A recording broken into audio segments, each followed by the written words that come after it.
Ron. Welcome. Thank you for joining us this morning and braving the California rain. My name is Lauren Sanchez, and I'm our international lead in the chair's office at the California Air Resources Board. Thank you for joining our discussion on subnational leadership in the Canadian provinces and Mexican states.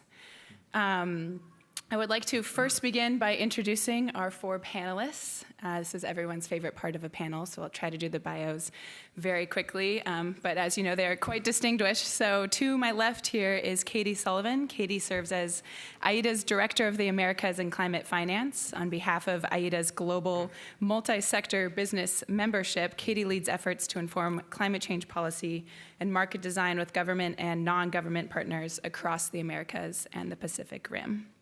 To her left is Gray Taylor, the General Counsel and Principal of the Climate Solutions Group, an entity that aims to bring significant amounts of capital to projects to create greenhouse gas offsets and sell those offsets to large emitters in the Western Climate Initiative and the Alberta markets. He is also the principal of the Gray Taylor Law Firm, great name, a Canadian boutique law firm. To his left are colleagues from Mexico, Blas, Pérez, and Henríquez founded and serves as director of the California Global Energy, Water, and Infrastructure Innovation Initiative at Stanford University. He also serves as the Precourt Energy Scholar and directs the Stanford USAID Global Development Alliance Project, Mexico Clean Economy 2050. Thank you for making the long trip up from the peninsula. Yeah. And lastly, on his left is Rodrigo, Aguilar Benignos. That's right, perfect. Well, my last name is Sanchez, so we would hope that I could say that. Anyways, Rodrigo is an internationally recognized for developing relevant strategic projects to establish local governments or companies, particularly Mexican, and the international community. His international consulting clients include baking, software development, cement, clean energy, as well as governments and Mexican states and municipalities. He is joining us primarily in his role in providing comprehensive policy advice to the government of the state of Jalisco, a sound leader in fostering climate change and clean energy initiatives. As a Californian, we recognize our fellow subnational leaders. So the discussion this morning will mostly focus on how the world is really watching as subnational jurisdictions in Canada and Mexico have been moving forward towards their ambitious climate goals. I've asked Katie to kind of start us off with opening remarks on everything her and her team are doing across the hemisphere to really progress carbon initiatives globally and set the discussion for a deep dive into Canada and Mexico's progress. So with that, please welcome Katie. Thanks so much, Lauren. I'm going to steal this from you. Is that okay? That's okay. All right, let's do this. And I'm going to steal this from you. Okay, we're all set. So it's great to see, I like to say, a lot of familiar faces, but also some new faces in the audience. I know we don't have a lot of time to explore a lot of territory, as per usual. So I'm going to try to speed through some of the scene-setting developments that have happened that certainly have links to subnational leadership and actors across Canada and Mexico. Many of you have seen this slide, maybe not this iteration of our map, but we at IETA, and to be clear, we're an international business association, nonprofit, all types of business, many of you in the room. So these are large emitters, those who are facing regulation, greenhouse gas regulation, or understand the inevitability that greenhouse gas regulation is coming, but also investors, project developers, assurance providers, lawyers, brokers, traders, you name it, all right? So we're the whole ecosystem spectrum of the carbon pricing world.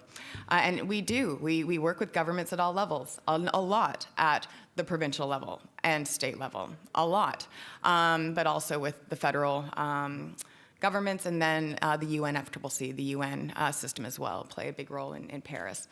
I think, when you look at this map that we have to literally change on a weekly basis because there's so many developments in carbon pricing around the world, you see a couple of things. One is there's quite a lot of fragmentation. It's not a black and white world anymore when it comes to carbon pricing. You have cap and trade. You have performance standard trading systems, intensity-based. You have tax, carbon tax. You have blended, where offsets can be used as compensation tools with the tax. You have the whole, what I say, rainbow, the whole rainbow. But for business and investors, that's pretty gnarly. That can get challenging, right? Especially if you have compliance obligations across these borders, right? And when it comes to Canada, and I don't know if it's clear, full disclosure, I'm Canadian and I live in Toronto. So I've been living and breathing the Canadian beast for a long time. And we always like to say that, that Canada is like a microcosm of the world, which Gray will get into shortly. So there's our global map. Oh, no. So I'm going to whiz through a few key carbon pricing initiatives, some old, some new, and I want you to keep a look at North America. Because within the broader federal colors, Mexico, US, Canada, you're going to start to see the little circles, which are states and provinces, okay? So New Zealand Carbon Market Declaration, that was almost like, it's still around, similar to the G7 carbon market platform, almost like hedging strategies before Paris Agreement was gavelled through. If we didn't have some kind of market provisions in Paris that could speak to or enable proper accounting, carbon accounting, and corresponding adjustments, you name it. Article 6 sessions going on after mine, I think. But we didn't know if we'd actually get that in the Paris Agreement. Thankfully we did, but if we didn't, there was already these clubs that were cropping up with parties to the agreement to work together on guidance, best practices, harmonization around carbon pricing design, with a big focus on monitoring, reporting, verification, but the whole gamut. All right, the World Bank, Partnership for Market Readiness, the PMR, a bunch of countries that work together again on best practice, lessons learned, carbon pricing programs globally. California plays such a huge role in this. What you also see in Canada is the provinces that they are not members, and no, Canada is not a member of the PMR, but you do have the provinces that have continued to play critical roles in the, as technical partners to the Partnership for Market Readiness. And so those circles, if you don't know your Canadian geography, test you. British Columbia, Alberta, and actually Ontario and Quebec play a role, but only Quebec is highlighted there. Carbon Pricing Leadership Coalition, World Bank-led CPLC. Again, you have loads of signatories, including all of Canada, federally, Mexico, and then the Canadian provinces. Carbon Pricing Declaration in the Americas. This is the new kid in town. This came out of the Macron Summit, December 12th, 2017. And it was this first of its kind pan-hemispheric collaboration around carbon pricing support. So you had over a dozen countries, but also provinces and states declaring that they will work together on carbon pricing, really with a major focus on, once again, that MRV piece, the guts, the foundation. Without common monitoring, reporting, verification of GHGs, we might not as well be talking about, alignment, fungibility, trading across these borders. And then we get into the North America snapshot, right? So there you have a little more of a sense for Canada. This is where I'm going to get into Canada a bit more. But Gray will get into more of the nitty-gritty details. But you have all these provinces, 4 in particular, BC, Alberta, Ontario, and Quebec, who, when we did not have federal climate change leadership at all, not that long ago. But what you had was this massive, development, action, explosion across provinces that were taking it very, very seriously. Challenges, they were doing it in a very siloed manner, right? So what you have under the PanCanadian Framework, so this is the coordination with the federal government and all provinces and territories. We have some territories in Canada, Yukon, Northwest Territory, Nunavut, just to be clear. And they have now been working together in order to coordinate on key aspects across climate policy generally, but also there's some important ones related to markets and carbon pricing.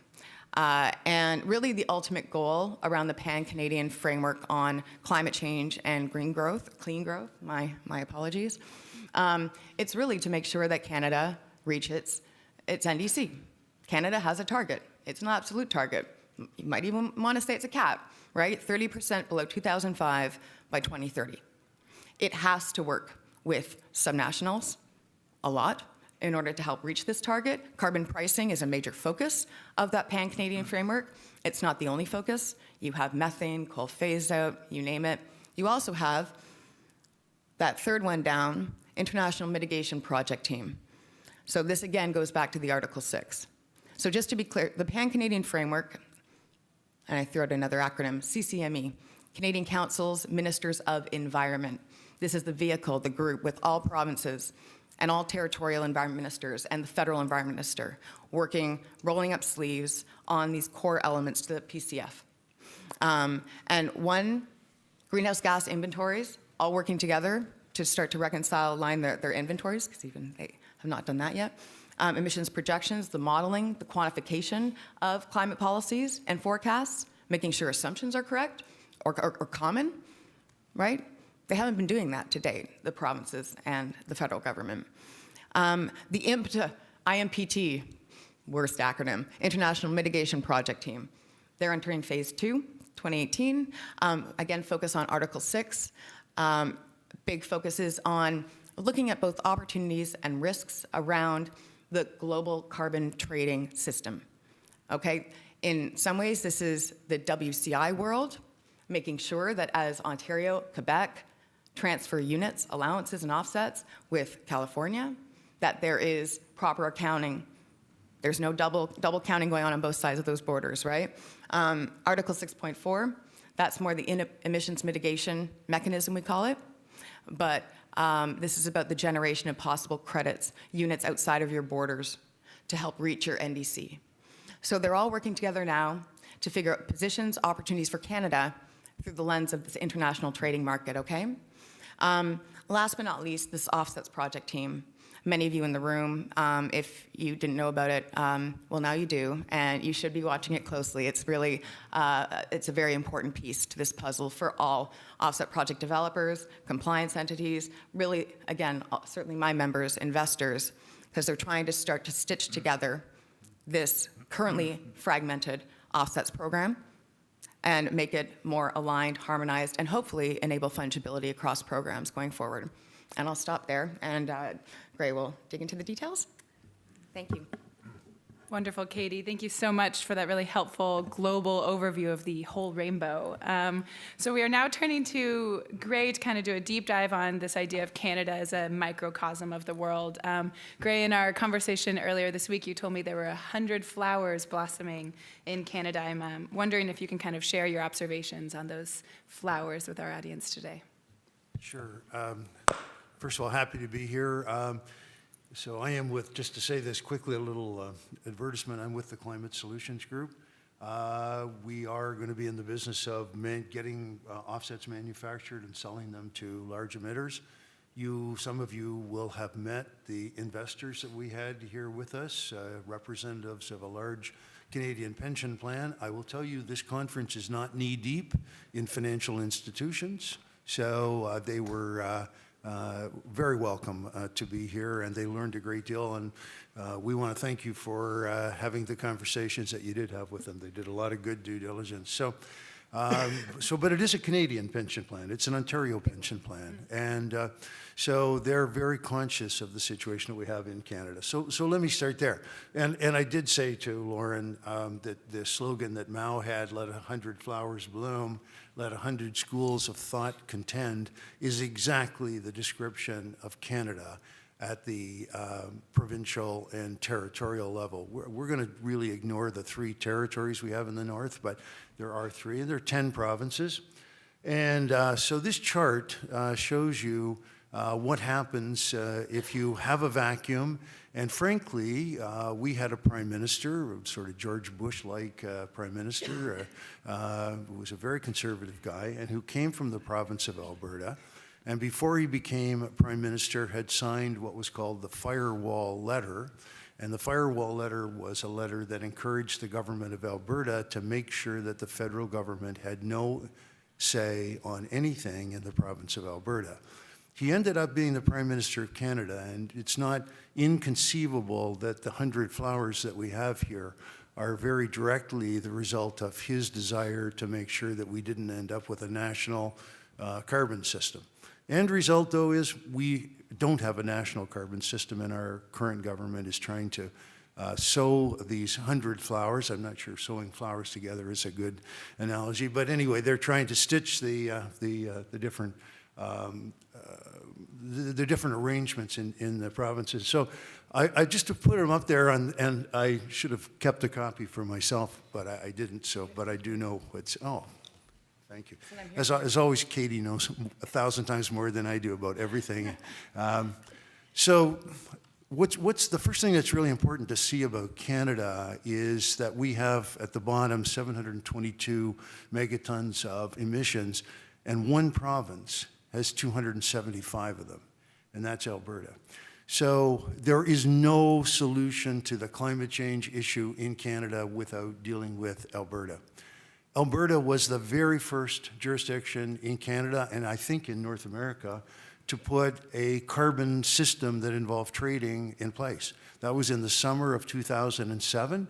I can't tell you how excited we were that we had a system, but it's a very unusual system. It's an emissions intensity system. It's a system that is not designed to absolutely reduce greenhouse gases. It's designed to reduce the intensity of greenhouse gases in the economy. It was designed to allow the economy to continue to grow. It's actually a hell of a good model, and I wrote an article for IETA about this. It's a hell of a good model for developing countries because it allows you to focus on greenhouse gases without having to stifle your economy. Now, we may be getting too far towards the Arctic having no ice to continue down the road of just bending the curve. We may have to actually put a stop. But anyway, it was a good model in 2007.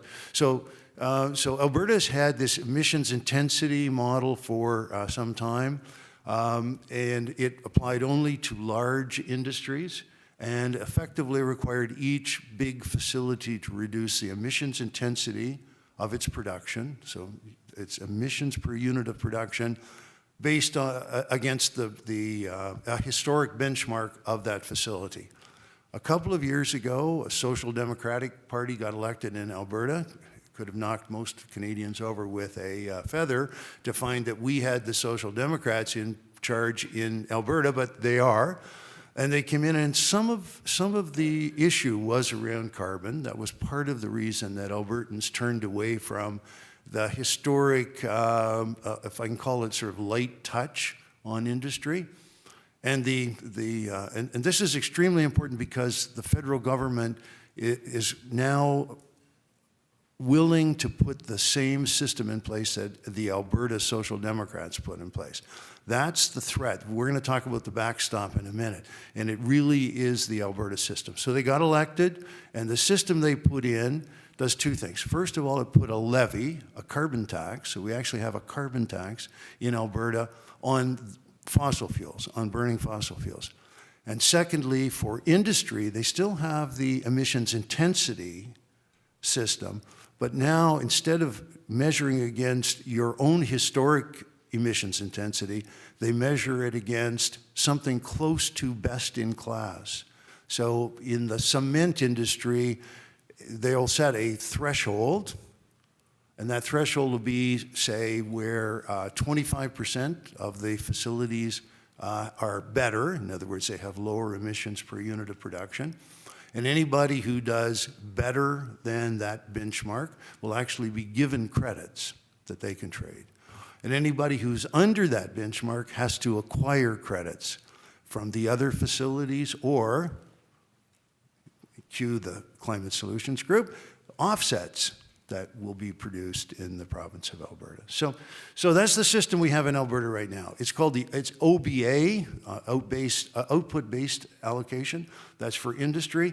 And for transportation fuels, not aviation, interestingly, but for transportation fuels, you have a levy. So, and So this is the big, you can see this is the big dog. This is the big emitter. And this system has to work. And if Alberta goes to the mat fighting the feds, saying we're not going to do anything anymore at all about climate change, the country has an immense issue. There's no way we can get close to Paris, our Paris commitment. So that's one. The second largest emitter is Ontario. And in this context, we don't have to talk a lot about Ontario, but it is interesting that Ontario decided to go down the road of cap and trade. You know, it doesn't sound at all like Alberta. And we linked with Quebec, which had blazed the trail by linking with California. So we put cap and trade in place in 2017, January 1, 2018. We linked. And so we have a cap and trade system that I think, frankly, is ideal. It's really good. Hasn't been implemented perfectly in our province, to be fair, but you know, it's a great system. And you know that, a lot of you are from California, so it's a very similar system. The next largest emitting province is Quebec. And and Quebec is really the same story, except Quebec has been doing cap and trade and the link to California for a lot longer, so there's a lot more experience. But you can see Quebec is a lot smaller emitter as well, and that's because they produce so much of their electricity with hydropower. So then the fourth largest emitter is a little out of order here, I see, but British Columbia is I think the fourth largest emitter, if I remember. Is Saskatchewan bigger? Oh, look at Saskatchewan. And only 1 million people. And look where Saskatchewan went. So we're talking about the 100 flowers, okay? Their whole program is CCS. Now, Katie knows more about this and can tell you there's other things going on there. But the basic thrust in Saskatchewan is carbon capture and storage. And that does not fit the pricing model. So there's a battle coming between the federal government, which is demanding that every province have a pricing model, and Saskatchewan, which says, we're not having any of this carbon tax, any of this cap and trade stuff.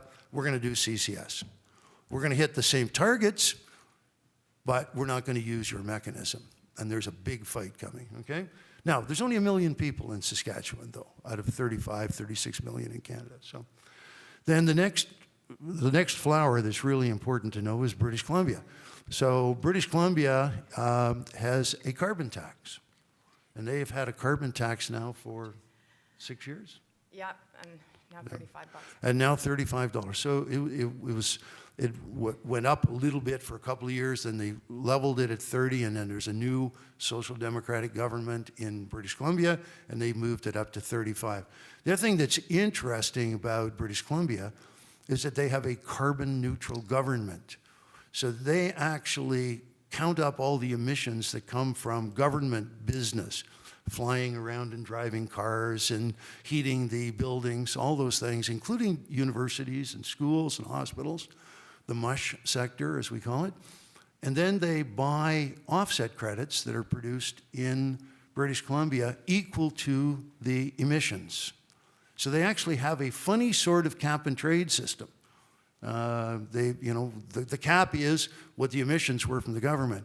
The trade is buy offsets that are made in British Columbia.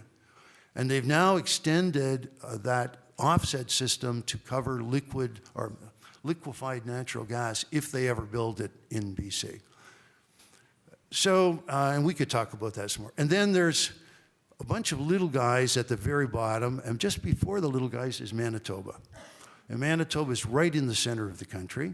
And they have adopted a system that is very similar to Alberta. They're just putting it in place right now, except they've put a price on the allowances, I'll call them allowances that you buy from the government, of $25 a ton. Now that's important because we're going to go to the next slide. If I could have the next slide, sir.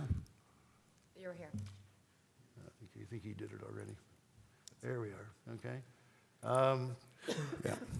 So you'll see here that at the bottom, these are the carbon prices that the federal government has demanded that each province have. You have to have a price of $10 a ton in 2018, $20 a ton in 2019, 30, 40, 50. Whoops, 25 is not equal to or greater than 30. So Manitoba has said we will have a system that looks just like Alberta, and the government has said if it looks like Alberta, that's just fine, but it has to have prices that are equivalent in effect to these prices. And the price in Manitoba is almost certainly too low when you get into 2021, 2022. Another fight coming between a province and the federal government. So what Katie was saying is it's absolutely critical that we resolve these tensions between the provinces and the federal government. Good news is we've got a federal government that wants to resolve it. The bad news is that we do have some provinces that are heading off on their own because their voters want it.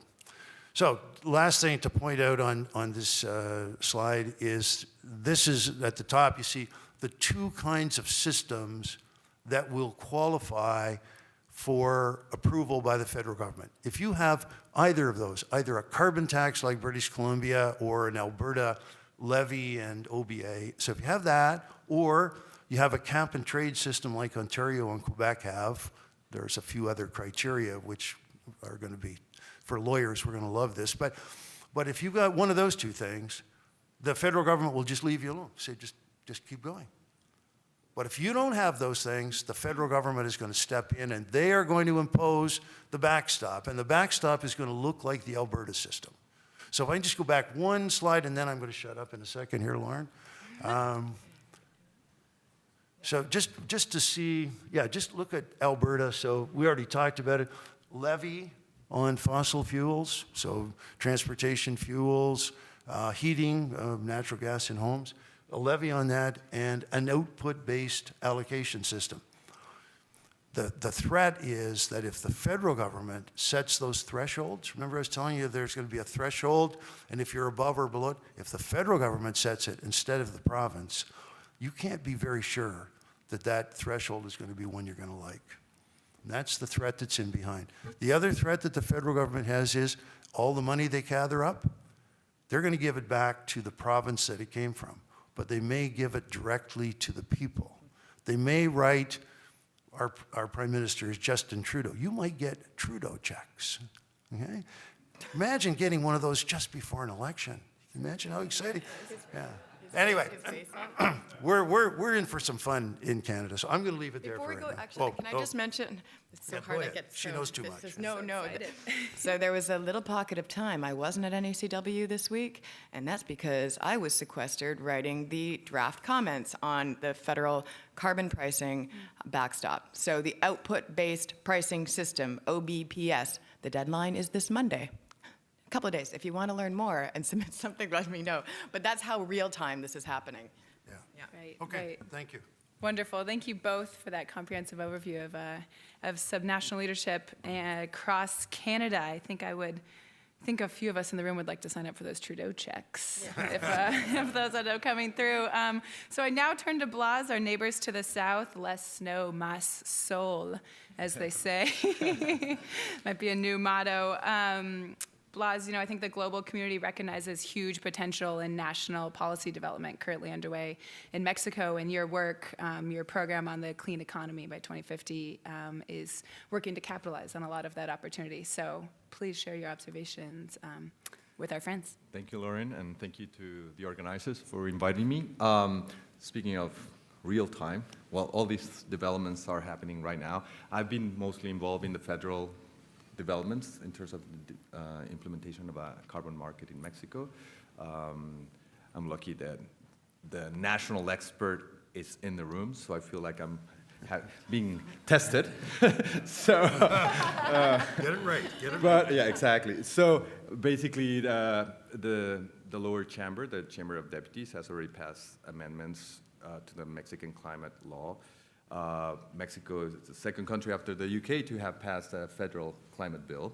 And so this has been handled at the federal level. And now it's up to the Senate to pass these amendments that will include a legislated mandate for the Ministry of Environment to implement an ETS in Mexico. But I was asked to talk about what's happening in the States, so this was a good opportunity to update myself in these, and our friends at Seminat provided these two maps. You're right, is the map that tells you, you see the green states are basically about 20 states already have their own climate laws. The other ones are either have adapted their local laws or regulations to include some climate considerations. Others have climate initiatives or strategies, and others are about to pass laws, and then others have just like commissions. 27 of the states of Mexico have a climate commission, so they're working on it. 29 of the states already have greenhouse gases, gas inventories.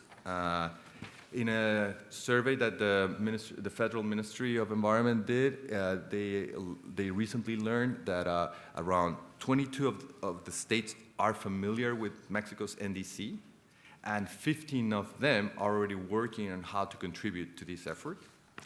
The problem here is that you do have a diversity on, let's say, on the quality of the programs. There's an issue of capacity and, local political issues for willingness to really act, as well as, political cycles, new administrations, new interest, and just the catch up or learning about what this all means at the local level, it's a big issue. So for that, to strengthen the capacities and to try to coordinate and harmonize a vision and effort towards the national commitments, the government has been rearranging the map in these regions that you see on the right, your left map, sorry, right from me, left.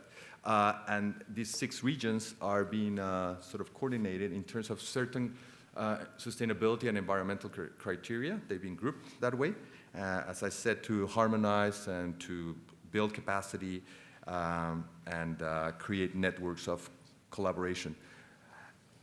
In general, in Mexico, both for the federal system and at the local level, I think data quality and transparency, basic MRV, is the big challenge. And that's one of the big homeworks that the federal government will have. I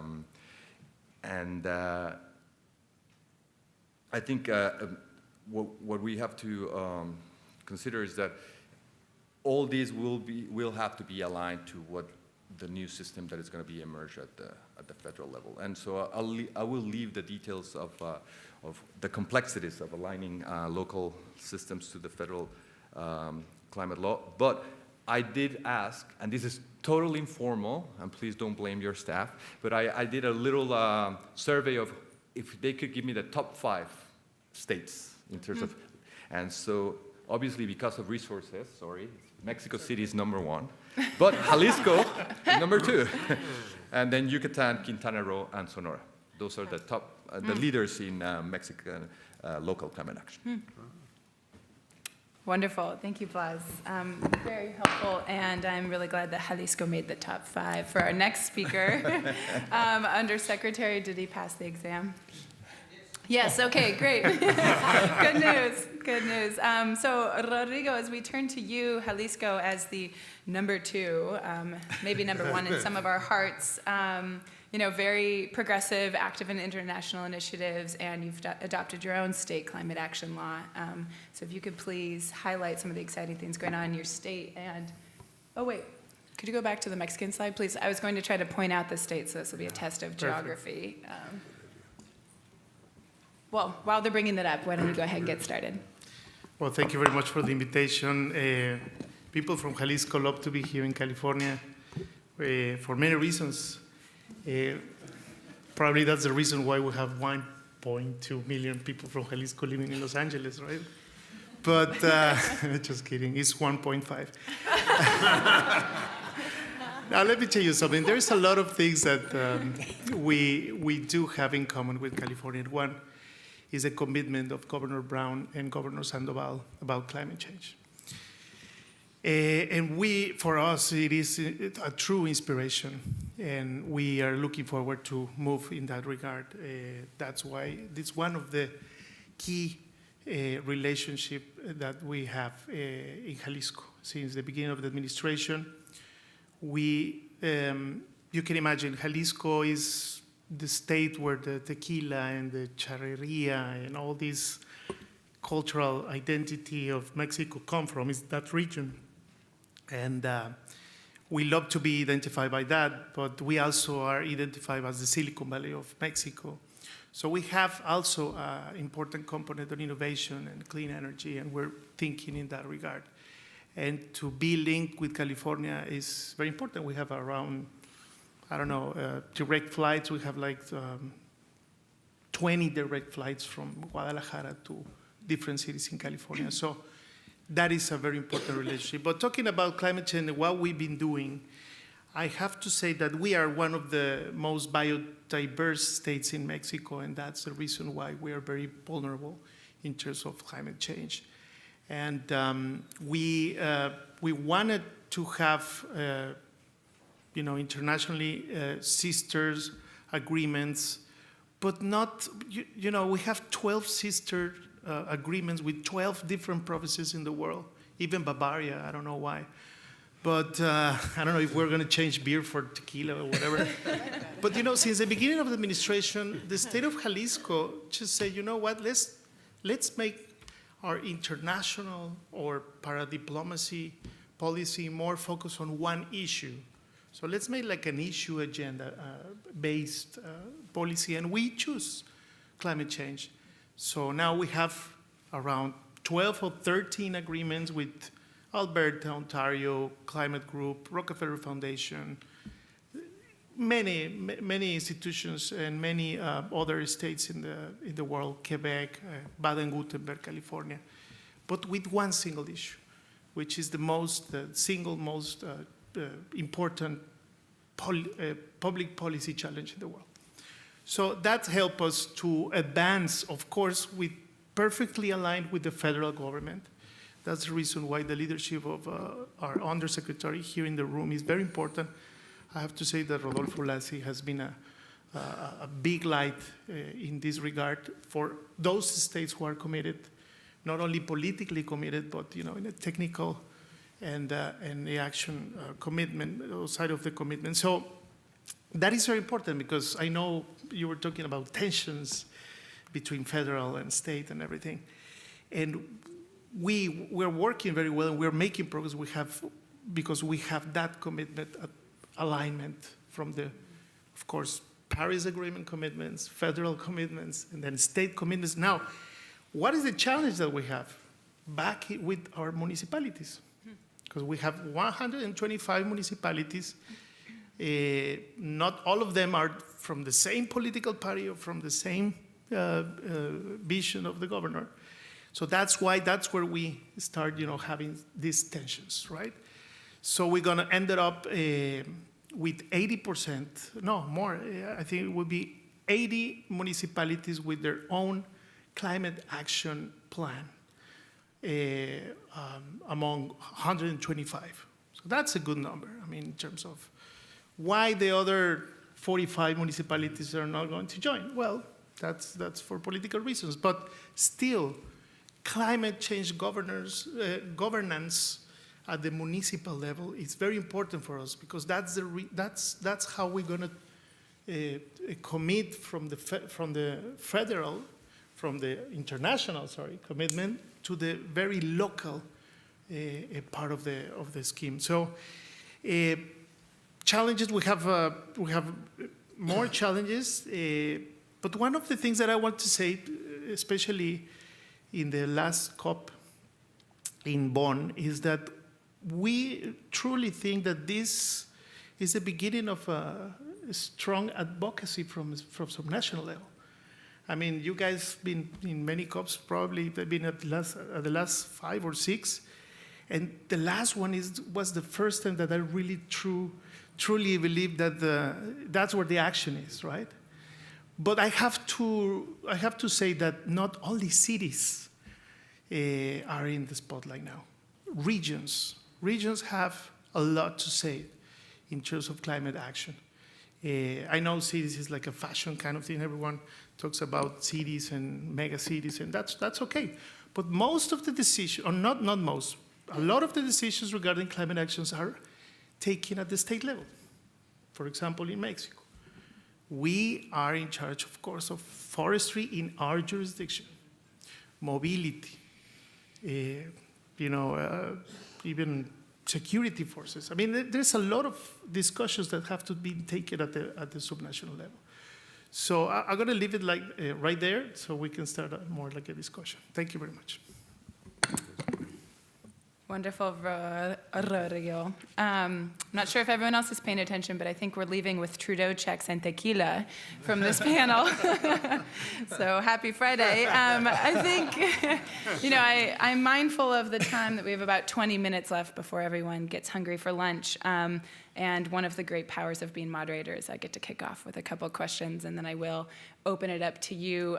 So I guess, firstly, to our four panelists, I think one of the things that was emphasized in all four of your remarks is kind of the importance of collaboration across borders, not only being subnational leaders within Canada and Mexico, but actively participating in the international stage through COPs or the variety of initiatives that IETA is participating in as well. I'm wondering if you could kind of just synthesize both the opportunities and challenges that are presented by working on these platforms and within the context of international collaboration. Katie wants to go first. I might start. I think I'm glad that I delivered a presentation with all those slides to show you what's going on. I think the biggest challenge would be, not as much, but even for us observers, trackers, the business community, it's the amount of time, bandwidth, and resources the governments have to put into all of these initiatives. There's a lot happening out there around like the climate action and bringing subnationals together and internationals and other stakeholders, and there is a lot of overlapping duplicative activities with some of the same people around the room.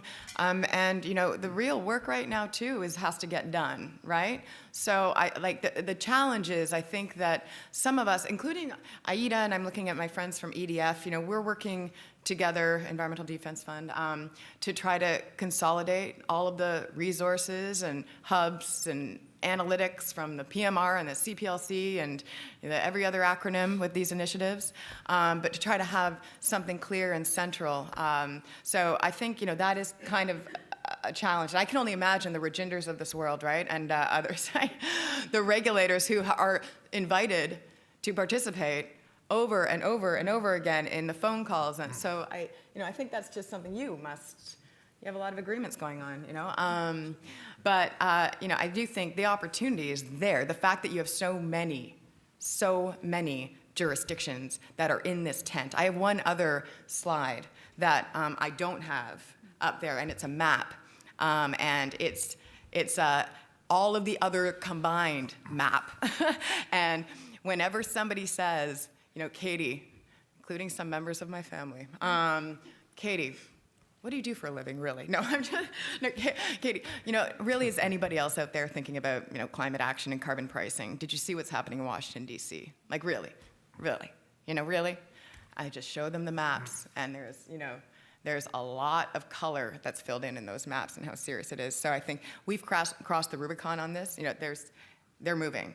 It's all just, let's make sure we kind of move in the same direction. So certainly for my business and investor community, it makes it a lot easier, to mention me, to track.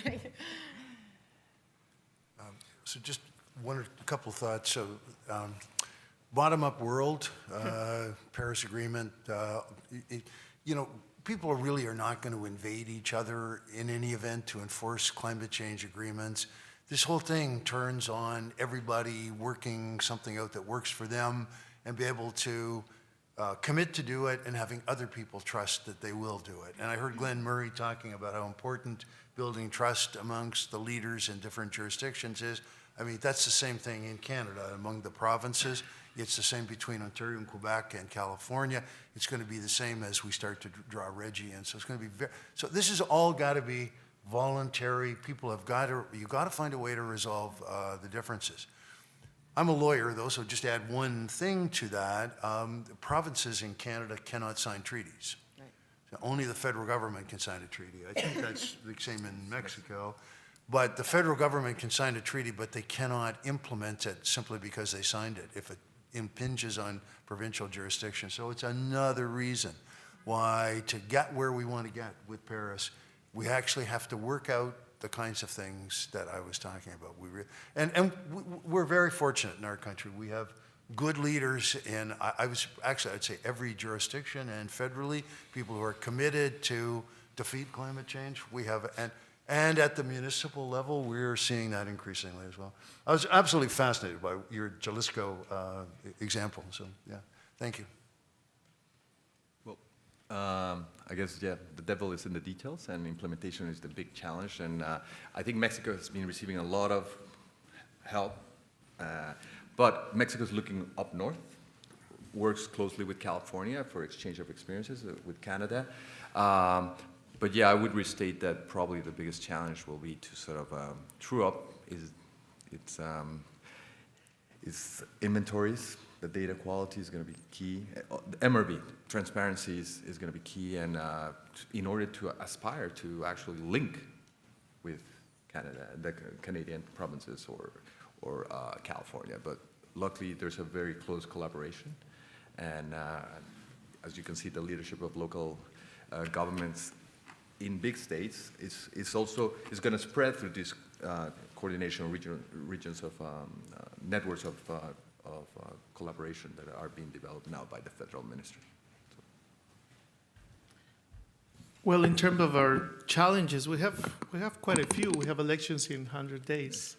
We're going to have one of the most important history elections in many years, right?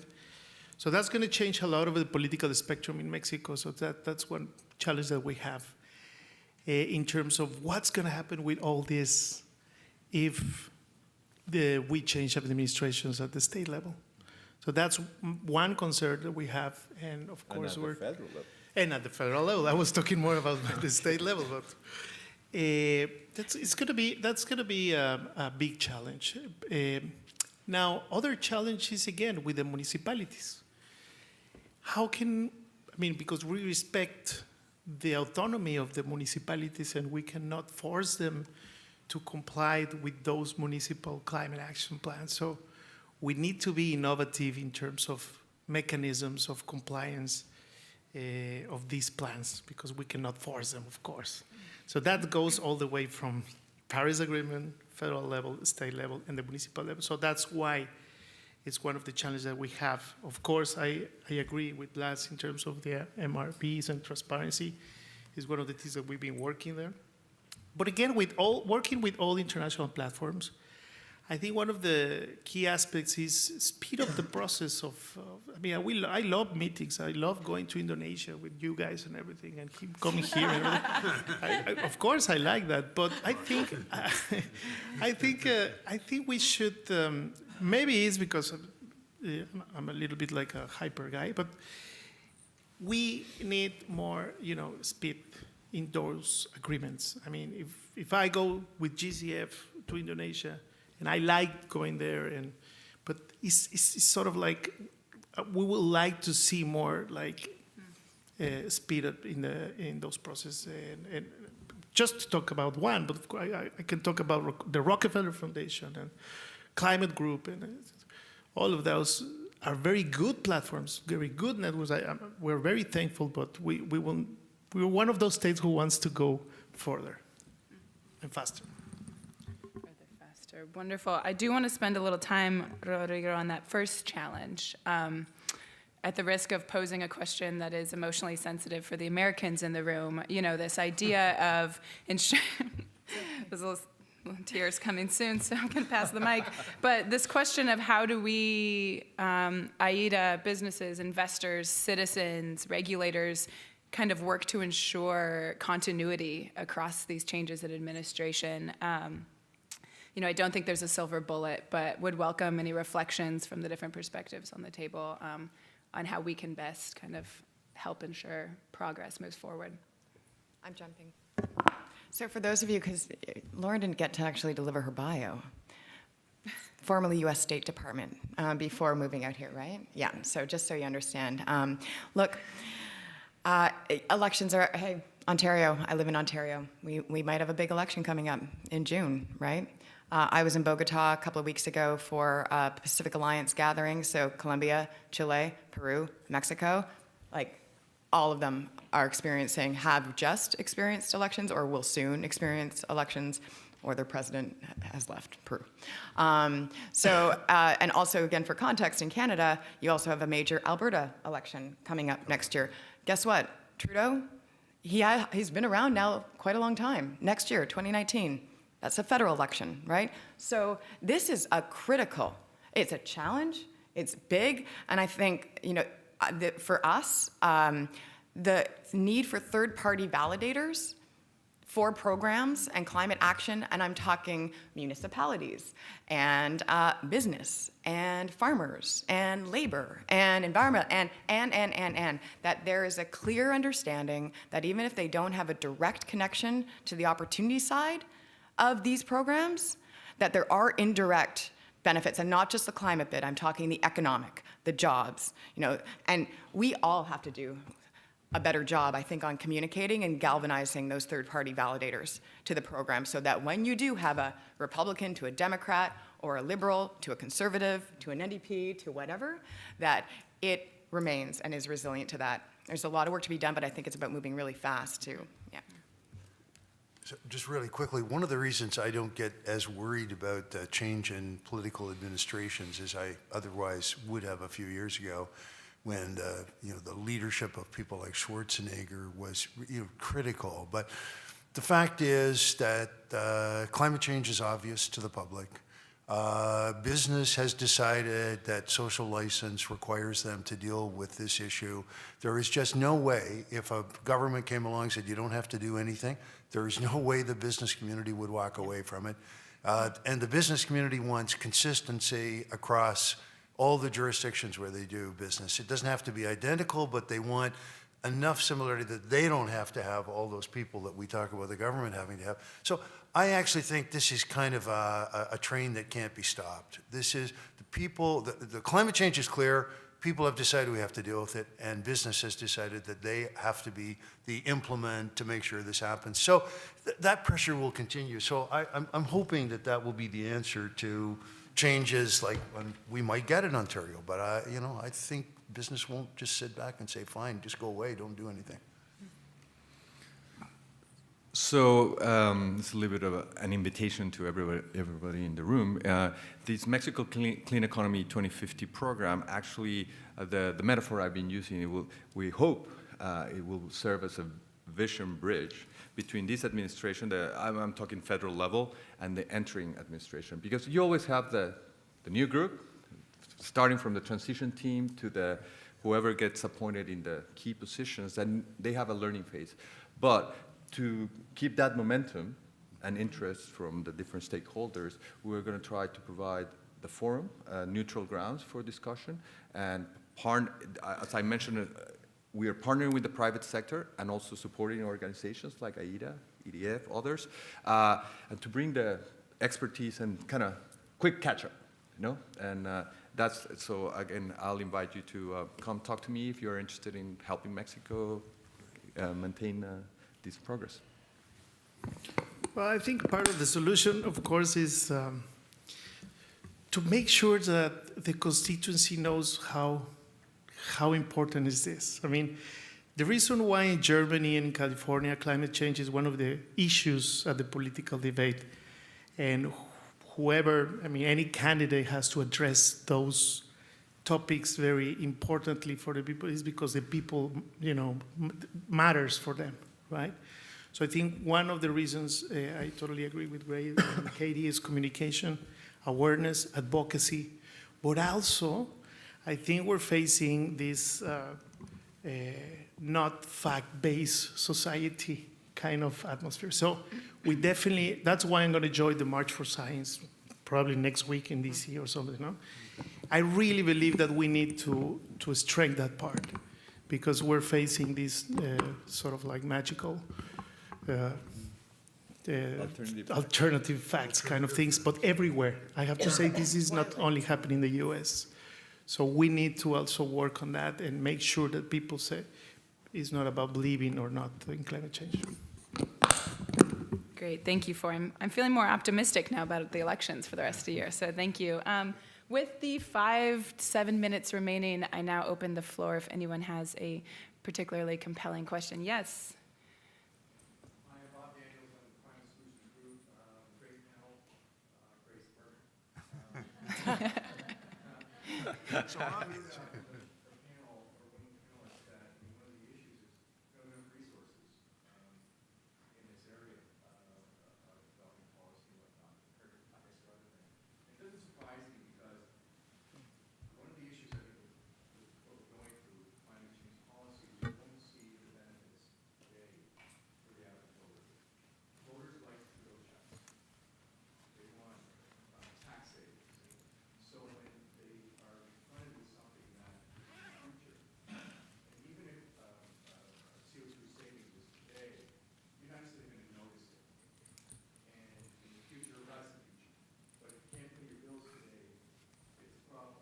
So I'm wondering if, from the policymakers, how are you going to bridge that gap of providing benefits, which I guess carbon tax policy sometimes tries to do, with tax on it, put a check in the mailbox, or confronting that versus real significant carbon, carbon reductions from other policies which are not necessarily that, like cap and trade, which I think really benefits true reductions, but doesn't provide you with a check.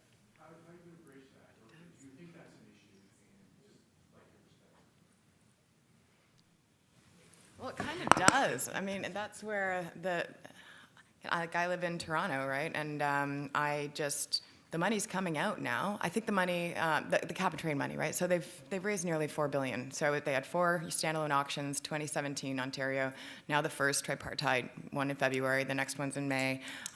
So they have raised, ballpark $2 billion or so. It is legislated. Some of you might have seen my friend Glenn Murray on stage or running around. I mean, the money is legislated to go into mitigation activities with benefits. And so it has been, I feel almost like those who are also on the Ontario government listserv, there are these updates coming out, hundreds of millions of dollars going to municipalities, hundreds of millions of dollars going to the agriculture, sector, but I don't think, and I've made this clear to the government, and A, the media doesn't even pick it up sometimes, and B, it's not clearly linked to the cap and trade system, Bob. There could be a much, much better approach. I'm not a PR person, I'll be clear, but there needs to be more of a clear link to that actual program itself. I like, with the utilities here and the climate credit, right? That climate credit, because of cap and trade, you're getting a credit. It's a good thing on your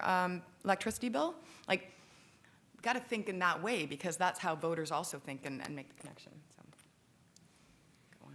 Yeah, in terms of coordinating programs, our program, this Mexico Clean Economy, is working with SEMARNAT, the Ministry of the Environment, but also with the Ministry of Energy, which is implementing the energy reform in Mexico. And for instance, in terms of municipalities, they've created a program in partnership with the World Bank. It's $150 million to introduce energy efficiency in cities. Mm-hmm. But to qualify for that, you actually have to prove that you have a robust MRV system to account for your greenhouse gas emissions. So there's starting to be a connection in which you're going to have a local benefit. It doesn't go to your checkbook, but your community will see some benefit if you have, good metrics on your climate management. And but yeah, it will be a challenge. Undersecretary Lassie sees this while our program is trying to promote the idea. Actually, the mission of the program is to maximize the business opportunities of the energy transition and decarbonization of Mexico. So focus on the opportunities of transforming Mexico into a clean economy. But even in, change is difficult. Nobody wants to be under a new system, and it's difficult. That's what we're creating, is working with the industry. There were, at the beginning, those who were like, no, we don't want this. And now, slowly, as you expand the amount of people that are going to be participating, they do see, there's companies that say, actually, we do want this because we do see the opportunities. But it takes time to communicate the economic benefits or the efficiency of such a system. I think the private sector has a lot to do on this because if you take, for instance, the energy reform that we implemented with President Peña Nieto allows in Jalisco only in 2 years to have $1 billion in investments in clean energy. So that's one of the reasons why we believe in climate change too, as a mechanism of wealth and progress. So that fact alone helps us to tell the people that there are short-term benefits of betting into climate change policies. Of course, at the very local level, we as a state, we need to work with, for example, farmers in terms of tell them what other alternatives they have in terms of land use and all of that, because that's one of the very local things that we need to do. Of course, it takes a lot of effort from the part of government, but I think private business and those local initiatives help us a lot. Wonderful. Mindful of lunchtime outside, I'm going to ask our wonderful panelists to highlight one closing message that they would like the audience to leave with and perhaps ruminate over their meal with. Katie. Oh, really? We can start at the other end if you'd like. Ontario will be just fine. Great. Not on my watch. All right. Ontario will be just fine. No, listen, we're business people, and we make jobs, and we create value, and we share amongst ourselves, and we're committed to defeating this terrible thing called climate change. That's what we should think about. The business people, we can resolve this. Well, Mexico is taking very strong action and leadership in this area, and it's, as I said, it's full of opportunities, so I invite you to be involved. Well, keep supporting your governor. Your governor is doing a great stuff in that regard. Don't forget about regions and governments. Not only focus on cities. That's one of the messages that I want to leave. Cities are important, but the states and regions have a lot to do in that regard. Wonderful. And with that, I invite you to please thank our panelists for joining us this morning. You're fabulous. Thank you very much.